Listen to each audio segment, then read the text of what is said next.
Sir ನಂಗೆ ACL tear ಆಗಿದೆ, ಆದರೆ ಸರ್ಜರಿ ಮಾಡ್ಸಕ್ಕೆ ಇಷ್ಟ ಇಲ್ಲ. ಸೊ ಈ ತರ ತುಂಬಾ ಜನ ಬರ್ತಾರೆ, they will have an ACL tear but surgery ಮಾಡ್ಸಕ್ಕೆ ರೆಡಿ ಇರಲ್ಲ. ಸೊ ACL ಟೇರ್ ಅಂದ್ರೆ ಏನು, ACL ಟೇರ್ ಇದ್ದು ಸರ್ಜರಿ ಮಾಡಿಸ್ಲಿಲ್ಲ ಅಂದ್ರೆ ಏನಾಗುತ್ತೆ ಅಂತ ಇವತ್ತು ನೋಡೋಣ.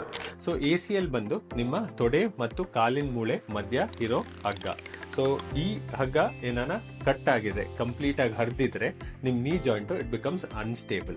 So every time normal day to day activities ಮಾಡಿದಾಗ ಅಥವಾ ಸ್ಪೋರ್ಟ್ಸ್ ಆಡಿದಾಗ ಇದು ನೀ ಜಾಯಿಂಟ್ ಬಕಲ್ ಆಗೋ ಚಾನ್ಸಸ್ ಇರುತ್ತೆ.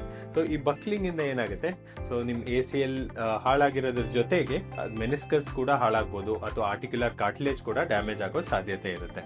ಸೊ ಸಿಂಪಲ್ ಆಗಿ ACL ರೀಕನ್ಸ್ಟ್ರಕ್ಷನ್ ಅಂತ ಮಾಡಿಸ್ಕೊಳ್ಳೋ ಸರ್ಜರಿನ you will make it more complicated if you avoid surgery in the initial period. ಇದು ಹೇಳ್ತಾ ಇದ್ದೀನಿ ಅಂತ doesn't mean every ACL tear requires surgery. Partial tear ಇದ್ರೆ you will do very well with rehab. So ಅದಕ್ಕೆ always consult your orthopaedic surgeon. MRI ಮಾಡಿಸ್ತಾರೆ ಮತ್ತೆ clinical test ಮಾಡ್ತಾರೆ. Based on your tear and the instability symptoms ನಿಮ್ಗೆ surgery ಬೇಕಾ ಬೇಡ ಅಂತ decide ಮಾಡ್ತಾರೆ.